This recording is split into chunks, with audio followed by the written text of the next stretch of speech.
127 சங்கீதம் 4 இதோ பிள்ளைகள் கர்த்தரால் வரும் சுதந்திரம், கர்ப்பத்தின் கனி அவரால் கிடைக்கும் பலன். ஒரு தகப்பனாக, தாயாக, பெற்றோராக நாம் மாறுவது ஒரு பெரிய ஆசீர்வாதம். அது உண்மையாகவே ஒரு பெரிய பாக்கியம். ஆனால் வேதத்திலே நீங்கள் வாசிப்பீர்களானால் அநேக பெற்றோர்களை பற்றி வேதம் எழுதுகிற அதே வேத புஸ்தகம் மறுபக்கத்தில் பெரிய பரிசுத்தவான்கள் கூட பிள்ளைகளே இல்லாமல், பிள்ளை பெறாமலே அவர்கள் வாழ்ந்து முடித்ததை வேதத்தில் வாசிக்கிறோம். நான் ஏன் இதை ஆரம்பத்திலே சொல்கிறேன்னா, ஒரு சிலர் இங்கே இருப்பீங்க, பாஸ்டர் நீங்கள் பேரண்ட்ஸ்க்கு பேசுகிறீங்க, பிள்ளைகளை வளர்க்கிறத பற்றி பேசுகிறீங்க, எங்களுக்கு இன்னும் பிள்ளை இல்லை பாஸ்டர், நாங்கள் பல வருஷமாக நாங்கள் காத்திருக்கிறோம் அப்படின்ற ஒரு கூட்டம் இருக்குதுன்னு எனக்கு தெரியும். ஸோ நான் உங்களை காயப்படுத்தணும் அப்படின்னு நான் விரும்பலை. உங்களுக்கு நான் 2 காரியங்களை சொல்லுவேன். முதலாவது, கர்த்தர் நிச்சயமாய் பிள்ளைகளை தருவார். அதனால் நீங்கள் இந்த விசுவாசத்தை விட்டுறாதீங்க. 2 வருஷம் 5 வருஷம் 10 வருஷம் ஆச்சு அப்படின்றதுக்காக விசுவாசத்தில் தளர்ந்துடாதீங்க. என்னுடைய தனிப்பட்ட வாழ்க்கையில் கர்த்தர் எங்களுக்கு திருமணமாகி 7வது ஆண்டில் தான் பிள்ளையை கொடுத்தார். நாங்கள் அதற்காக எவ்வளவோ பிரயாசம் எடுத்தோம், எவ்வளவோ அலைந்து திரிந்தோம். அதனால் நாங்கள் பட்ட அவமானம், நிந்தை வார்த்தைகளால் சொல்லவே முடியாது. அந்த பாதை ரொம்ப ரொம்ப கடினமான பாதை. கணவன் மனைவியாக நாங்கள் அந்த பாதையை நாங்கள் கடந்து போயிருக்கோம். விசேஷமாக ஒரு பெரிய சபையில் ஒரு ஊழியனாக இருக்கும்போது அநேகருடைய கேள்விகள், பரிகாசங்கள், விசுவாசிகள் எழும்பி சில கேள்விகள் கேட்டது, சில வீடுகளுக்கு போகும்போது கேட்கப்பட்ட கேள்விகள்லாம் மனதை அப்படியே தைக்கிறது போல் இருக்கும். அப்படி அவங்க காயப்படுத்தி சிலர் பேசுவாங்க. இதெல்லாம் நாங்கள் கடந்து வந்தோம். ஒரு குறிப்பிட்ட மாதத்தில் நாங்கள் தொடர்ந்து செக்கப்லாம் போயிட்டு இருந்தோம். எல்லாம் ஒவ்வொரு விசுவாசி, ஒவ்வொரு நண்பன், ஒவ்வொரு குடும்ப அங்கத்தினர் ஒவ்வொரு ட்ரீட்மெண்ட் சொல்லுவாங்க. எல்லாத்தையும் ட்ரை பண்ணோம். கடைசியாக ஒரு டாக்டர்கிட்ட போனோம். அவங்க நிறைய டெஸ்ட் எடுக்க சொன்னாங்க. தொடர்ந்து சில மெடிக்கேஷன்லாம் கொடுத்தாங்க. அந்த குறிப்பிட்ட மாதத்தில் ஒரு டெஸ்ட் எடுத்து முடிக்கும்போது அவங்க சொன்னாங்க, இந்த மாதத்தில் உங்களுக்கு குழந்தை பிறக்கிறதுக்கு வாய்ப்பே இல்லை, உங்களுக்கு பிறக்கவே பிறக்காது அப்படின்னு சொன்னாங்க. இன்னொரு முறை ட்ரை பண்ணலாம், இப்போ பிறக்கிறதுக்கு வாய்ப்பே இல்லை. ஆனால் பெரிய அதிசயம் என்னென்னா, அந்த மாதம்தான் என் மனைவி கருதரித்தாள். அது ஒரு பெரிய அதிசயம் எங்களுக்கு. நாங்கள் நம்பவே முடியலை. டாக்டர்ஸ் முடியாதுன்னு சொன்ன இடத்துல கர்த்தர் காரியங்களை வாய்க்க பண்ணினார். அதனால் இதுவரைக்கும் பிள்ளைகள் இல்லாதவர்கள் நீங்கள் சோர்ந்து போகாதீங்கன்னு நான் சொல்ல வர்றேன். நீங்கள் பயந்துடாதீங்க, கலக்கப்படாதீங்க.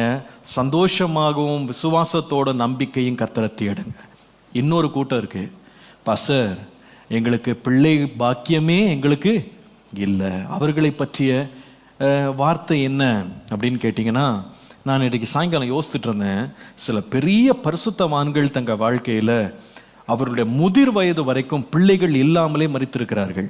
உதாரணமாக, இரவு பகலாய் தேவரை நோக்கி ஜெபித்த அன்னாள், அவளுக்கு கணவனும் இறந்துட்டாரு, பிள்ளைகளும் அவளுக்கு இல்லை. அவள் கடைசி வரைக்கும் அவள் பிள்ளை இல்லாதவளாக தான் அவள் வாழ்ந்ததை நாம் வேதத்தில் படிக்கிறோம். அப்போஸ்தலனாகிய பவுல் போன்ற பெரிய பரிசுத்தவான்கள் பெற்றோருக்கு ஆலோசனை சொல்லி, பிள்ளைகளுக்கு ஆலோசனை சொல்லி, வாலிபர்களுக்கு ஆலோசனை சொல்லி, ஊழியர்களுக்கெல்லாம் ஆலோசனை சொன்ன அந்த மனிதனுக்கு பிள்ளைகள் இல்லை. நீங்கள் இன்றைக்குள்ள உலகத்தில் பார்த்தீங்கன்னா கூட எத்தனையோ பரிசுத்தவான்கள், நம் காலத்தில் வாழ்கிற அநேக பரிசுத்தவான்கள் தேவ மனிதனுடைய வாழ்க்கையில் சரீர பிரகாரமாக பிள்ளைகளை பெற்றெடுக்கும் பாக்கியம் அவர்களுக்கு இல்லை.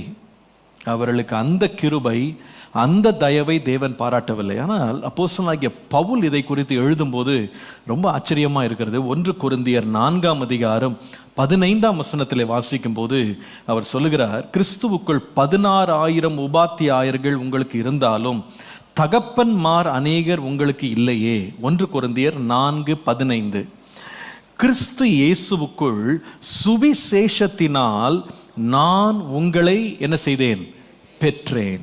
1 தீமோத்தேயு 1:2 நாம் வாசிக்கும் போது, விசுவாசத்தில் உத்தம குமாரனாகிய தீமோத்தேயுவுக்கு எழுதுகிறதாவது என்று சொல்றார். அப்போ அப்போஸ்தலனாகிய பவுலுக்கு சரீர பிரகாரமாக அவருக்கு பிள்ளை என்று சொல்வதற்கு யாருமே இல்லாவிட்டாலும் தீமோத்தேயு போன்ற அநேக மக்களை சுவிசேஷத்தினாலே, தேவ வசனத்தினாலே, இன்னொரு விதமாய் சொன்னால் ஆவிக்குரிய பிள்ளைகளாக ஏராளம் பிள்ளைகளை அவர் உலகம் முழுவதும் பெற்றெடுத்த ஒரு தகப்பனாக அவர் விளங்கினார். கர்த்தருடைய நாமத்திற்கு மகிமை உண்டாவதாக. ஆக கர்த்தர் நமக்கு சரீர பிரகாரமாக பிள்ளைகளை கொடுத்திருக்கலாம், அல்லது ஆவிக்குரிய பிள்ளைகளை கர்த்தர் நமக்கு கொடுத்திருக்கலாம். இன்னொரு கேட்டகரி கூட இருக்கிறாங்க. அவங்க யார் தெரியுமா? மொர்தெகாயை போன்றவர்கள். மொர்தெகாய்க்கு சொந்த பிள்ளை இல்லை, ஆனால் அவர் தன்னுடைய சொந்தத்தில் உள்ள பிள்ளையாகிய எஸ்தரை தன்னுடைய மகளாக எடுத்து என்ன செய்தார்? வளர்த்து கடைசியிலே அவளை ராஜகுமாரத்தியாக நிறுத்துவதற்கு கர்த்தர் இந்த மொர்தெகாயை பயன்படுத்தினார். அப்போ you could be a physical parent, you could be a spiritual parent, you could be a relational parent. நீங்க ஒரு உறவுக்காரராக, உங்களுக்கு சொந்த பிள்ளை எல்லாம் இருக்கலாம், ஆனா உங்க குடும்பத்துல பிறந்த பிள்ளைகளுக்கு நீங்க ஒரு பெறாத தாயாக, தகப்பனாக நீங்க இருக்கலாம். நீங்க ஒரு சித்தப்பாவாக, மாமாவாக, ஏதோ ஒரு உறவுல சிறப்பிள்ளைகளை நீங்க வளர்த்தெடுக்கிற பாக்கியத்தை கர்த்தர் உங்களுக்கு கொடுத்திருப்பார். ஏன் இதை நான் சொல்லுகிறேன் என்றால், எல்லாருக்கும் ஒரே அழைப்பு இல்லாமல் இருக்கலாம், ஆனா கர்த்தர் அவரவர்களுடைய திராணிக்கு தக்க விதமாக கர்த்தர் அவர்களுக்கு கிருபையை கொடுத்து தேவன் ஒவ்வொருவரையும் பயன்படுத்துகிறதுக்கு உண்மை உள்ளவராக இருக்கிறார். அதனால என் செய்தியை கேட்கிற யாருமே, பாஸ்டர் இந்த செய்தி எனக்கு பொருந்தாதுன்னு மட்டும் நீங்க சொல்லவே முடியாது. நீங்க சரீரப்பிரகாரமான பெற்றோராக இருந்தாலும் இன்றைக்குள்ள செய்தி உங்களுக்கு பொருந்தும், ஆவிக்குரிய பெற்றோராக இருந்தாலும் உங்களுக்கு செய்தி பொருந்தும். உங்கள் சொந்தங்களுக்கு நீங்க தகப்பனாக, தாயாக கர்த்தர் உங்களை அந்த இடத்துல நிறுத்தி இருந்தாலும் இந்த செய்தி உங்களுக்கு பொருந்தும். ஆகவே இன்றைக்கு நீங்க செய்தியை கேட்கும்போது, ஆண்டவரே எந்த நிலையில எங்களை, எங்க குடும்பத்தை நீங்க அழைச்சிருக்கிறீங்களோ அந்த நிலையில எங்களுக்கு கொடுத்திருக்கும் இந்த பாக்கியத்தை, கர்த்தரால் வரும் சுதந்திரம், அவரால் எங்களுக்கு கிடைக்கும் இந்த பலன், அது எங்களுடைய சரீரத்திலிருந்து பிறந்திருக்கலாம், அல்லது எங்கள் சரீரத்திலிருந்து பிறக்காமல் ஆவிக்குரிய ரீதியிலே சுவிசேஷத்திலே சொந்தங்கள் மூலமாக நாங்கள் பெற்றெடுத்த பிள்ளைகளாக எங்க வாழ்க்கையில் இருக்கலாம். யாரா இருந்தாலும் நாங்க சிறந்த பெற்றோராக இருக்க எங்களுக்கு கிருபை தாரும் என்கிற ஜெபத்தோடு இந்த செய்தியை கேட்கும்படி அன்பாய் கேட்டுக்கொள்கிறேன்.